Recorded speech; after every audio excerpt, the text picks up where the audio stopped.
नमस्कार मित्रों, आप सबका बहुत बहुत स्वागत है। आपने लाल किताब के बारे में सुना होगा। लाल किताब जो ज्योतिष की एक अद्भुत किताब है, अद्भुत विज्ञान है। विज्ञान इसलिए कि इसमें ऐसे फार्मूलेशन, ऐसी युक्तियां बताई गई हैं कि हम अपने ग्रहों को अपने मनोनुकूल गति से चला सकते हैं।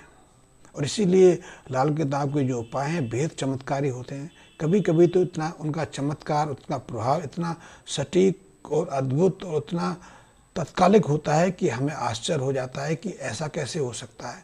हमने तो इतने प्रयास किए, इतने महंगे स्टोन्स भी पहने, इतने महंगे से महंगे उपाय कराए, कर्मकांड किए, यज्ञ हवन करवाए, लेकिन उनका फ़ायदा नहीं हुआ, लाभ नहीं मिला। लेकिन ऐसा कैसे कि हमने छोटा सा उपाय किया और उसके देखते देखते हमारी समस्या का समाधान हो गया। तो लाल किताब बहुत अद्भुत है। और लाल किताब का उदय वैसे तो हम 19वीं शताब्दी के मध्य के आसपास मानते हैं, लेकिन यथार्थ में लाल किताब उन सूत्रों पर, उस ज्ञान विज्ञान के उन कुंजियों पर आधारित है जो हमारी मनुष्य चेतना में हजारों सालों से व्याप्त रही हैं। वैसे भारत की परंपरा भी रही है। भारत में लेखन विज्ञान को इतना महत्व नहीं दिया गया। हमने ज्ञान को लिखने कर ग्रंथ बनाने में अपना प्रभुत्व नहीं गंवाया। हमने ज्ञान को मस्तिष्क के अंदर रखा गया और इसलिए गुरु शिष्य परंपरा के अनुसार हमारा ज्ञान विज्ञान एक पीढ़ी से दूसरी पीढ़ी तक चलता रहा। ज्योतिष भी उसमें से एक विज्ञान रहा है। वैसे ज्योतिष के बहुत सारे सूत्र हैं जो अभी भी हमारी जन चेतना में व्याप्त हैं। मैं आपको एक छोटा सा उदाहरण बताना चाहूँगा। बात थोड़ी पुरानी है। आपने मदन मोहन मालवीय जी का नाम सुना होगा। बनारस हिंदू यूनिवर्सिटी के संस्थापक थे। उन्हीं के कर कमलों से बनारस हिंदू यूनिवर्सिटी की स्थापना हुई थी। उसी दौरान प्रयागराज में एक विशाल कुंभ का आयोजन हुआ था। तो कुछ अंग्रेजों ने उनसे पूछा कि भारतीयों के पास या आपके पास ऐसा कुछ कैसा सूचना तंत्र है कि देखते देखते या एक महीने के लिए इस तरह विशाल जनसमूह इकट्ठा हो गया है। क्योंकि पश्चिम में देखा जाए या कहीं और जगह देखा जाए तो जब तक एडवर्टाइजमेंट नहीं होगी, आपके घर शहर में भी आपके आसपास जब कोई नेताजी आते हैं तो उससे पहले एडवर्टाइजमेंट की जाती है। आपने सर्कस देखे होंगे, मैजिक शो देखे होंगे, या आपने टेलीविज़न पर जो मैच आते हैं उनके देखा होगा कि महीनों पहले से उनका प्रचार शुरू हो जाता है। तब कहीं टिकटें बिकती हैं, तब कहीं भीड़ इकट्ठी होती है। लेकिन कुंभ का तो कोई एडवर्टाइजमेंट, कोई विज्ञापन नहीं होता। फिर वहाँ अपार भीड़ कैसे इकट्ठी हो जाती है। तो मदन मोहन मालवीय जी ने ब्रिटिश सरकार के उन अधिकारियों को जवाब दिया कि हमारे पास एक छोटी सी चीज़ है, वो भी 1-1.5 आने की, क्योंकि उस समय आने चलते थे। वो है हमारा पंचांग। उस पंचांग में सैकड़ों सालों की सब स्थितियाँ निर्मित स्पष्ट होती है। कब ग्रहण पड़ेगा, किस समय पड़ेगा, कहाँ पड़ेगा, कितनी देर रहेगा, कौन सा त्यौहार कब पड़ने वाला है, दीपावली, होली, रक्षाबंधन कब कब होने वाले, सब वहाँ सुनिश्चित है। और वो हर घर में, हर परिवार के पास होता है। तो इसी तरह लाल किताब के जो सूत्र हैं, वो सूत्र कहीं से खोजे नहीं गए। वो हजारों हजारों सालों से मनुष्य के मस्तिष्क में या भारतीय मस्तिष्क में गूंजते रहे। उनको संकलित करके एक नई ग्रंथ, एक नई ज्योतिष की विद्या हमारे सामने आई, वो लाल किताब है। जैसे कि आपने घाघ बघोड़ी का नाम सुना होगा। उन्होंने भी जन स्मृति में व्याप्त ज्योतिष के सूत्रों को संकलित करके अपने ग्रंथ की रचना की, और वो भी बहुत महत्वपूर्ण है। और उनका समय तो करीब करीब आज से 200 साल के आसपास रहा है। लाल किताब का सूत्रपात तो 1940 के आसपास हुआ है। तो लाल किताब बहुत अद्भुत है। मैं अब एक सूत्र बताना चाहूँगा। लाल किताब में कहा गया है कि यदि किसी व्यक्ति के 11वें घर में शनि विराजमान हो, 11वां घर जो है कुंभ राशि का है।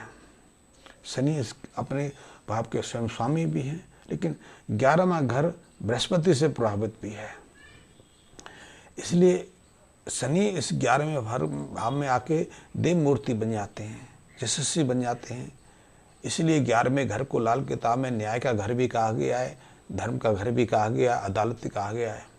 और इस घर में जब शनि विराजमान होते हैं तो शनि के जो 2 सेवक हैं, जिन्हें मैं राहु और केतु के नाम से जाते हैं, राहु और केतु की जो ऐसी स्थिति हमारी जन्म कुंडली में होती है, शनि उसके अनुसार अपना प्रभाव देते हैं।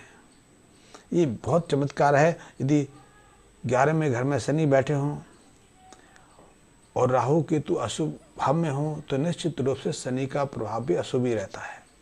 शनि भी हमेशा प्रतिकूल असर देने वाले होते हैं, लेकिन यदि राहु और केतु शुभ भाव में हैं, अच्छे ग्रहों से युक्त हैं, तो निश्चित रूप से 11वें भाव का शनि व्यक्ति के जीवन में सुख संबंधी के सभी द्वार खोल देता है। ना उसको संतान को लेकर परेशानी रहती है, घर परिवार को लेकर, न मकान को लेकर।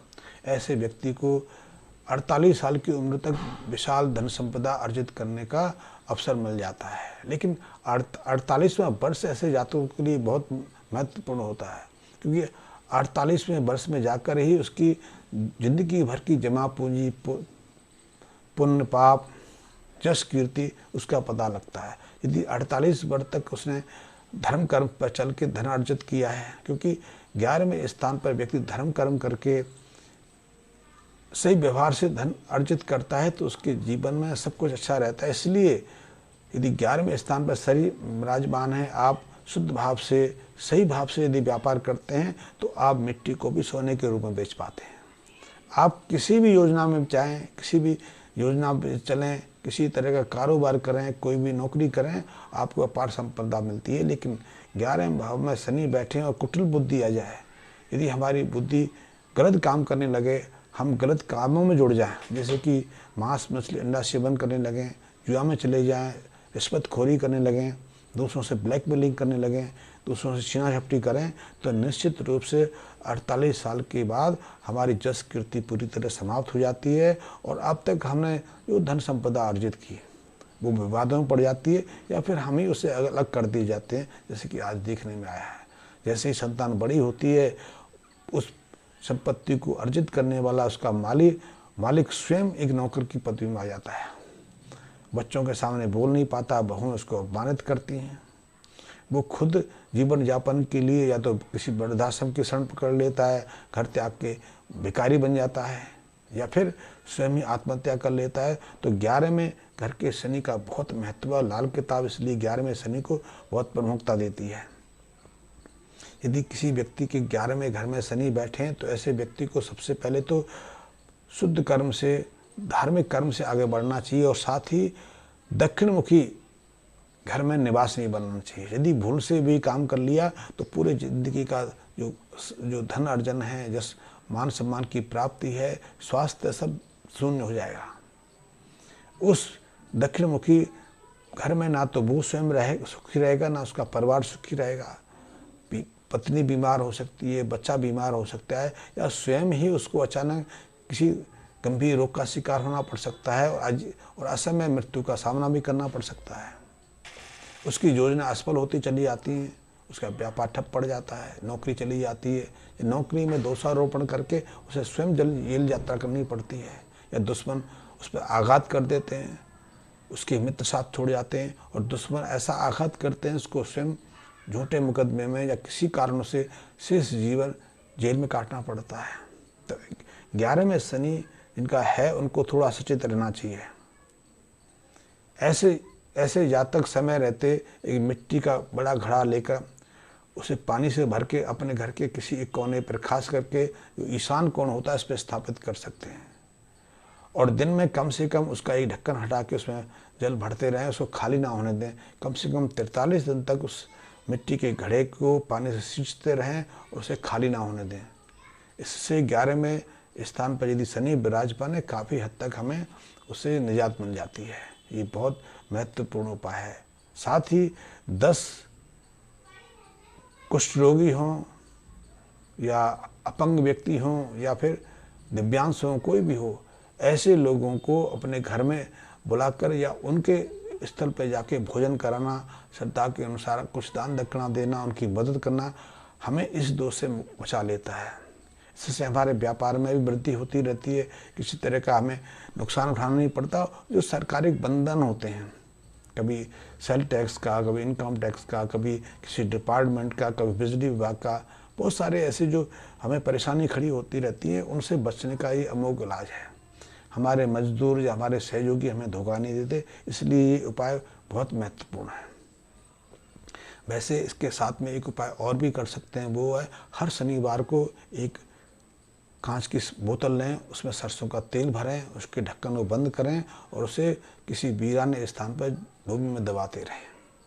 इस उपाय से भी शनि की अशुभता से हम बचे रह सकते हैं और अपने धर्म कर्मों से अर्जित धन को हम अपने संतानों के लिए सचेत कर रखते हैं।